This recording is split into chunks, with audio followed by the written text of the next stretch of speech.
A sala em que os três foram introduzidos era o gabinete do administrador. Sua forteza descerá dentro de 1 minuto. O mordomo Gama deixou os sós. Helmholtz riu alto. Isso parece mais uma reunião de amigos para tomar solução de cafeína do que um julgamento, disse, e deixou-se cair na mais luxuosa poltrona pneumática. Ânimo, Bernard, acrescentou ao dar com os olhos no rosto esverdeado e infeliz de seu amigo. Bernard, porém, não desejava ser animado. Sem responder, sem mesmo olhar para Helmholtz, foi sentar-se na cadeira menos confortável da peça, escolhida com cuidado na obscura esperança de conjugar, de algum modo, a cólera dos poderes superiores. Enquanto isso, o selvagem caminhava irrequieto pela sala, lançando olhares de vaga e superficial curiosidade sobre os livros das estantes, sobre os rolos de gravações sonora e as bobinas para máquinas de leitura em seus compartimentos enumerados. Em cima da mesa, abaixo da janela, havia um volume maciço, encadernado em macio pseudo-couro preto e marcado com grandes TT dourados. Tomou e abriu. Minha Vida e Minha Obra, por Nosso Forte. O livro havia sido publicado em Detroit pela Sociedade para a Propagação do Conhecimento Fordiano. Folheou descuidadamente as páginas, leu uma frase aqui, um parágrafo ali. Chegara à conclusão de que o livro não o interessava. Quando a porta se abriu, o administrador mundial residente para a Europa Ocidental entrou a passos ligeiros na sala. Mustafa Amon apertou a mão dos três, mas foi ao selvagem que se dirigiu. Quer dizer que não gosta muito da civilização, senhor selvagem? O selvagem olhou.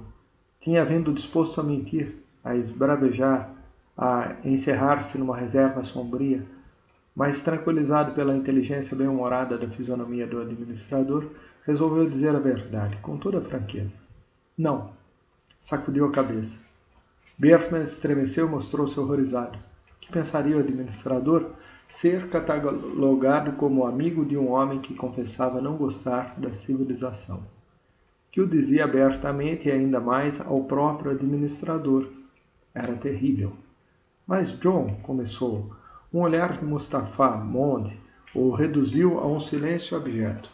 Naturalmente, reconheceu o selvagem, existem coisas que são muito agradáveis. Toda essa música no ar, por exemplo. Por vezes 1000 instrumentos melodiosos sussurram em meus ouvidos, por vezes vozes. A fisionomia do selvagem iluminou-se de súbito prazer. O senhor também o leu? Perguntou. Julguei que ninguém tivesse ouvido falar nesse livro aqui na Inglaterra. Quase ninguém. Sou uma das raríssimas exceções. O senhor compreende, ele está proibido, mas como sou eu que faço as leis aqui, posso também transgredi-las.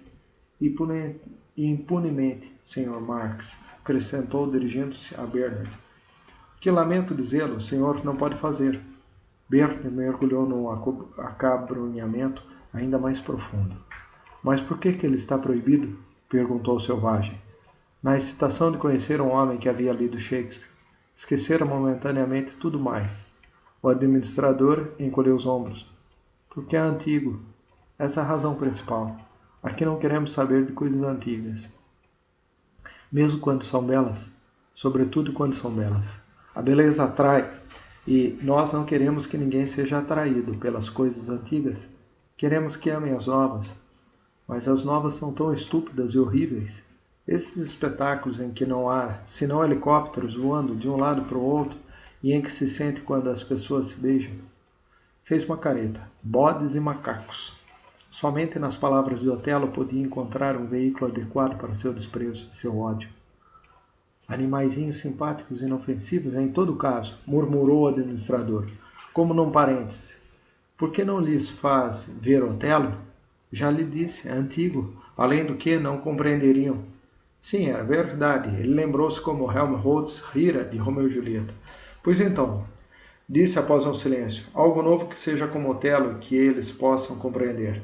É o que todos nós temos desejado escrever, declarou Helmholtz, rompendo seu prolongado silêncio.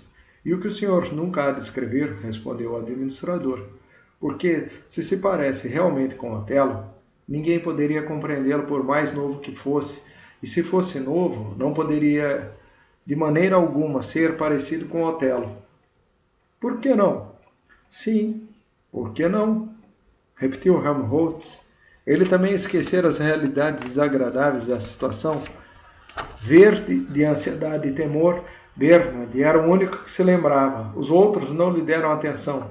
Por que não? Porque o nosso mundo não é o mesmo mundo de Otelo. Não se pode fazer um calhambeque sem aço. E não se pode fazer uma tragédia sem instabilidade social. O mundo agora é estável. As pessoas são felizes. Têm o que desejam e nunca desejam. O que não podem ter. Sentem-se bem. Estão em segurança. Nunca adoecem. Não têm medo da morte. Vivem da ditosa ignorância da paixão e da velhice. Não se acham sobrecarregados de pais e mães. Não têm esposas, nem filhos, nem amantes. Porque quem possam sofrer emoções violentas são condicionadas de tal modo que praticamente não podem deixar de se portar como deve. E se por acaso alguma coisa andar mal, há o soma, que o senhor atira pela janela em nome da liberdade, senhor selvagem. Da liberdade? Riu. Espero que os deltas saibam o que é a liberdade. E agora quero que eles compreendam Otelo. Meu caro jovem. Selvagem calou-se um momento. Apesar de tudo, insistiu obstinadamente. Otelo é bom. Otelo é melhor do que esses filmes sensíveis. Sem dúvida, aqueceu o administrador. Mas esse é o preço que temos de pagar pela estabilidade. É preciso escolher entre a felicidade e aquilo que antigamente se chamava a grande arte. Nós sacrificamos a grande arte. Temos em seu lugar os filmes sensíveis e órgãos de perfumes. Mas eles não significam nada. Significam o que são. Representam para os espectadores uma porção de sensações agradáveis. É que eles são narrados por um idiota. O administrador pôs-se a rir. O senhor não está sendo muito cortês com seu amigo, o senhor Watson, um dos nossos mais notáveis engenheiros em emoção. Mas ele tem razão, disse Helmholtz, com ar sombrio. É realmente idiota escrever quando nada há a dizer. Justamente isso exige a maior habilidade.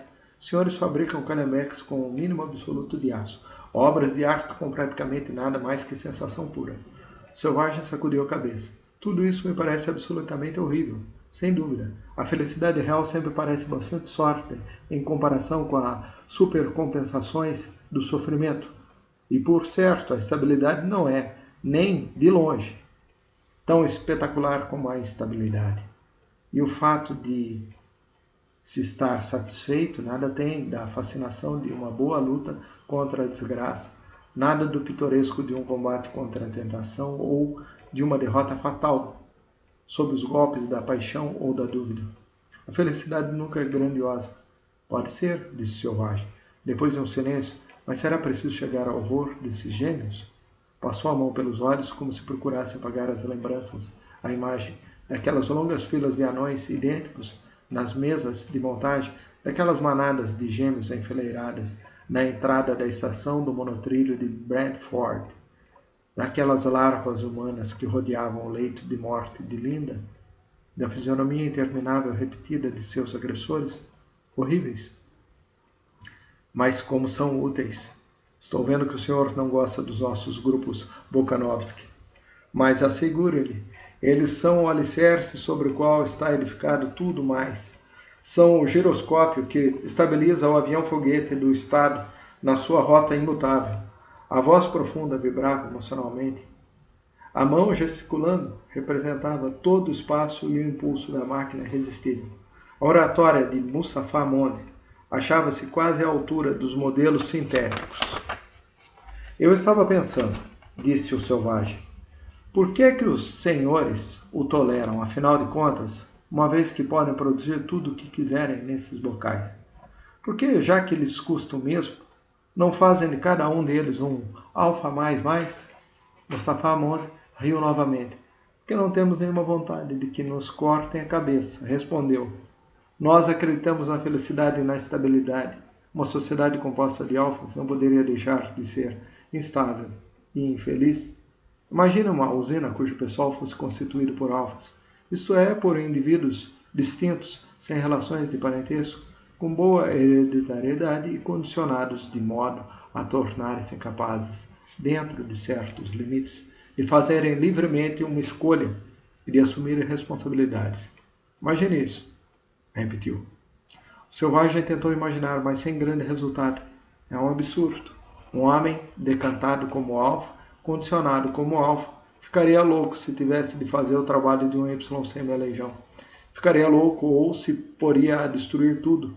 Os alfas podem ser completamente socializados, mas com a condição de que se lhes dê um trabalho de alfa. Somente a um Y se pode pedir que faça sacrifícios de Y, pela simples razão de que, para ele, não são sacrifícios, são a linha de menor resistência. Seu condicionamento fixou trilhos ao longo dos quais ele tem de correr. Não tem outro remédio, está predestinado. Mesmo depois da decantação, ele fica sempre dentro de um bocal invisível de fixações infantis e embrionários. Cada um de nós, é claro, continuou meditativamente o administrador. Atravessa a vida no interior do bocal. Mas se somos alfas, nosso bocal é relativamente enorme. Sofreríamos intensamente se nos víssemos confinados a um espaço mais estreito. Não se pode pôr pseudo-champanha para caças superiores em bocais de caça inferior. Teoricamente isso é óbvio, mas também foi demonstrado na prática. O resultado da experiência de Chipre foi convincente. Que experiência foi essa? Perguntou o selvagem. Mustafá Mond sorriu. Pois, se quiser, pode chamar-lhe uma experiência de reenfrascamento. Começou no ano 473 DF, depois de Ford. Os administradores fizeram evacuar a ilha de Chipre e, uma vez retirados todos os seus habitantes, recolonizaram-na com um lote especialmente preparado de 22.000 alfas. Entregaram-lhe todo um equipamento agrícola e industrial e deixaram-lhes a responsabilidade de dirigir seus negócios. O resultado correspondeu exatamente a todas as predições teóricas. A terra não era convenientemente trabalhada. Houve greves em todas as fábricas. As leis eram desrespeitadas, as ordens desobedecidas. Todas as pessoas destacadas para um serviço inferior passavam o tempo entregando para obter cargos mais elevados. Todas as pessoas que ocupavam cargos mais elevados tramavam contra intrigas para, a qualquer preço, ficar onde estavam. Em menos de 6 anos, viram-se as voltas como a guerra civil de primeira ordem. Quando dos 22.000, 19.000 tinham sido mortos. Sobreviventes fizeram uma petição unânime aos administradores mundiais para que esses retomassem o governo da ilha, o que foi feito. E assim acabou a única sociedade de alfas que o mundo jamais viu. O selvagem suspirou profundamente. A população, ótima, disse Mustafá Mond, obedece ao modelo do iceberg.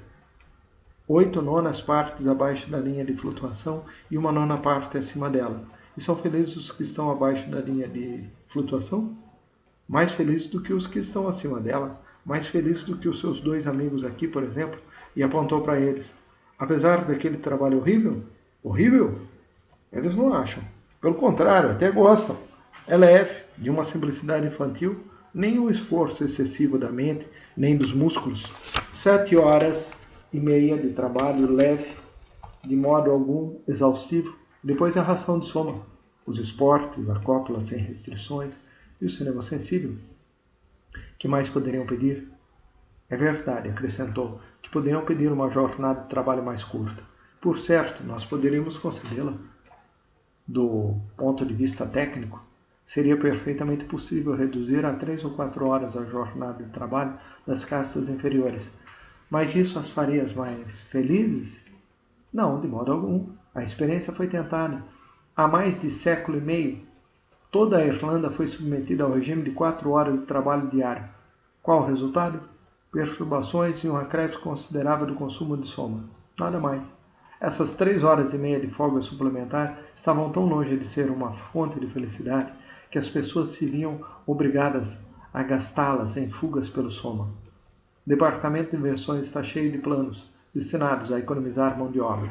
Milhares de planos. Mustafá Mond fez um gesto largo. E por que não os pomos em execução? Para o bem dos trabalhadores. Seria pura crueldade afligir de folgas excessivas. O mesmo ocorre na agricultura. Poderíamos sintetizar cada um dos nossos alimentos se quiséssemos, mas não fazemos. Preferimos conservar um terço da população trabalhando na terra, para seu próprio bem, porque é preciso mais tempo para obter alimentos tirados da terra do que para fabricá-los numa usina. Além disso, temos que pensar na nossa estabilidade. Não queremos mudar. Toda mudança é uma ameaça à estabilidade. Essa é outra razão que nos torna pouco propensos a utilizar invenções novas. Toda descoberta da ciência pura é potencialmente subversiva. Até a ciência deve, às vezes, ser tratada como um inimigo possível.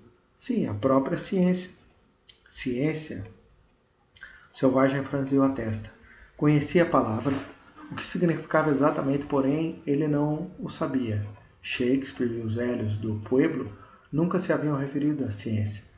E de Linda ele recebera apenas indicações muito vagas. A ciência era uma coisa com a qual se faziam helicópteros, uma coisa que fazia com que a gente risse das danças do trigo, uma coisa que impedisse de ter rugas e de perder os dentes.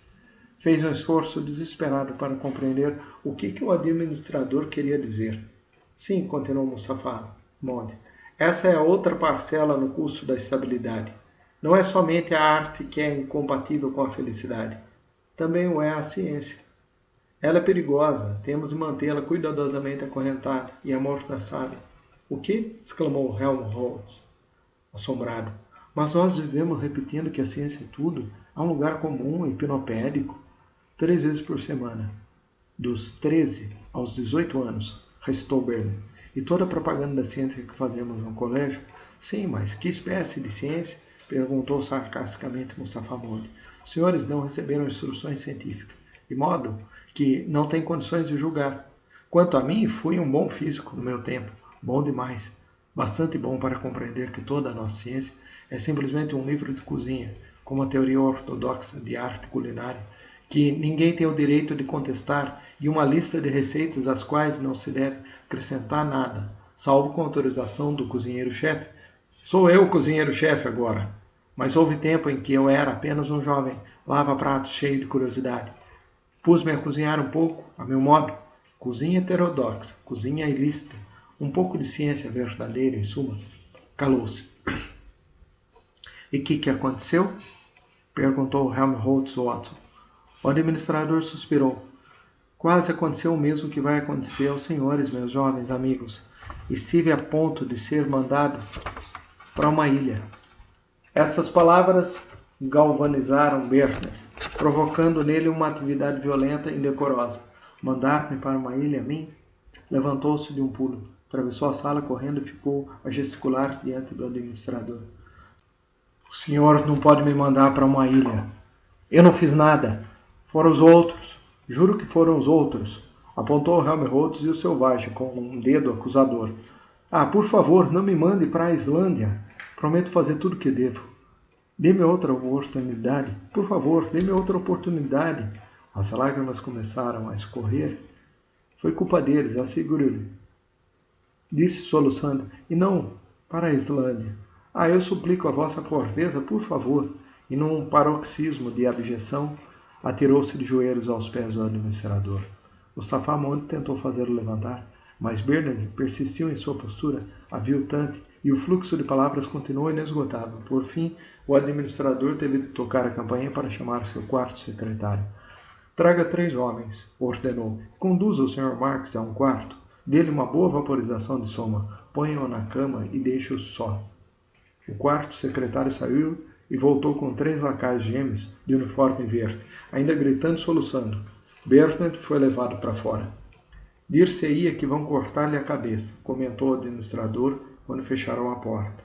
Ao passo que, se tivesse a mínima parcela de bom senso, compreenderia que esse castigo é na realidade uma recompensa. Vai ser mandado para uma ilha, isto é, para um lugar onde conhecerá o mais interessante conjunto de homens e mulheres existente em qualquer parte do mundo. Todas as pessoas que, por esta ou aquela razão, adquiriram demasiada consciência de sua individualidade para poderem adaptar-se à vida comunitária. Todas as pessoas a quem a ortodoxia não satisfaz, que têm ideias próprias e independentes, todos aqueles, uma palavra, que são alguém. Quase lhe tem inveja, Sr. Watson. Helmholtz riu. Então por que motivo o senhor não está numa ilha? Porque no fim das contas, preferi isso. respondeu o administrador. Deram-me a escolher ser mandado para uma ilha, onde poderia continuar dedicando-me à ciência pura, ou ser admitido no Conselho Supremo com a perspectiva de ser promovido oportunamente a um posto de administrador. Escolhi isso e abandonei a ciência. Depois de um pequeno silêncio, acrescentou: às vezes lamento haver renunciado à ciência. A felicidade é uma soberana exigente, sobretudo a felicidade dos outros. Uma soberana muito mais exigente do que a verdade, quando não se está condicionado para aceitá-la sem restrições. Suspirou, tornou a calar-se e logo recomeçou com mais vivacidade. Enfim, é o dever. O dever é o dever. Não podemos consultar as nossas preferências pessoais. Interesso-me pela verdade, gosto da ciência. Mas a verdade é uma ameaça, a ciência é um perigo público. Ela é tão perigosa hoje quanto foi benfazeja no passado. Deu-nos o equilíbrio mais estável que a história registra. O da China era, em comparação, irremediavelmente inseguro. Os próprios matriarcas primitivos não eram tão estáveis quanto nós. Graças, repito, à ciência. Mas não podemos permitir que ela desfaça a boa obra que realizou. Por isso limitamos com tanto cuidado o círculo das pesquisas. Por isso estive a ponto de ser mandado para uma ilha. Nós permitimos apenas que ela se ocupe dos problemas mais imediatos do momento. Todas as demais pesquisas são ativamente desestimuladas. É curioso, prosseguiu, depois de pequena pausa, ler o que se escrevia na época de nosso Ford sobre o progresso científico. Segundo parece, imaginavam que se podia permitir que ele continuasse indefinidamente, sem consideração a qualquer outra coisa. O saber era o mais alto bem, a verdade e o valor supremo. Tudo mais era secundário e subordinado. É certo que as coisas já então estavam começando a mudar. Nosso Ford mesmo fez muito para diminuir a importância da verdade e da beleza em favor do conforto e da felicidade. A produção em massa exigia essa transferência. A felicidade universal mantém as engrenagens em funcionamento regular. A verdade e a beleza são incapazes de fazê-lo. E é claro, cada vez que as massas tomavam o poder público, era a felicidade, mais do que a verdade e a beleza, o que importava. Não obstante, apesar de tudo, a pesquisa científica irrestrita ainda era permitida. Continuava-se a falar na verdade e na beleza como se fossem os bens supremos. Até a época da Guerra dos 9 Anos, ela fez com que mudassem de tom. Posso garantir-lhes que valor pode ter a verdade, a beleza e o conhecimento quando as bombas de carbúnculo estouram em torno de nós. Foi então que a ciência começou a ser controlada. Depois da Guerra dos 9 Anos, nesse ponto, as pessoas estavam dispostas a deixar controlar até os seus apetites, qualquer sacrifício em troca de uma vida sossegada. Desde então, nós temos continuado a controlar. Isso não foi muito bom para a verdade, sem dúvida, mas foi excelente para a felicidade. É impossível obter alguma coisa por nada. A felicidade tem de ser paga. O senhor tem que pagar, Sr. Watson. Tem que pagar porque se interessa demais pela beleza. Eu me interessava demais pela verdade. Também paguei. Mas o senhor não foi para uma ilha, disse o selvagem, rompendo um longo silêncio. O administrador sorriu. Foi assim que eu paguei, optando por servir a felicidade, a dos outros, não a minha. É uma sorte, acrescentou após uma pausa, que haja tantas ilhas pelo mundo. Não sei o que faríamos sem elas. Seríamos obrigados a metê-los todos na câmara de gás, suponho. A propósito, Sr. Watson, agradaria um clima tropical? As Marquesas, por exemplo, ou Samoa? Ou preferia algo mais estimulante? Helmer Hobbs levantou-se da poltrona pneumática. Gostaria de um clima fundamentalmente mau, respondeu. Acredito que se poderia escrever melhor num clima rigoroso, se houvesse muito vento e muitas tempestades, por exemplo. O administrador manifestou sua aprovação com um movimento de cabeça. Gosto de sua coragem, Sr. Watson. Gosto muitíssimo, tanto quanto a desaprovo oficialmente. Sorriu. Que acha das ilhas Falkland? Sim, creio que me servem, retorquiu Helmholtz. E agora, se me permite, vou ver como está o pobre Bernard.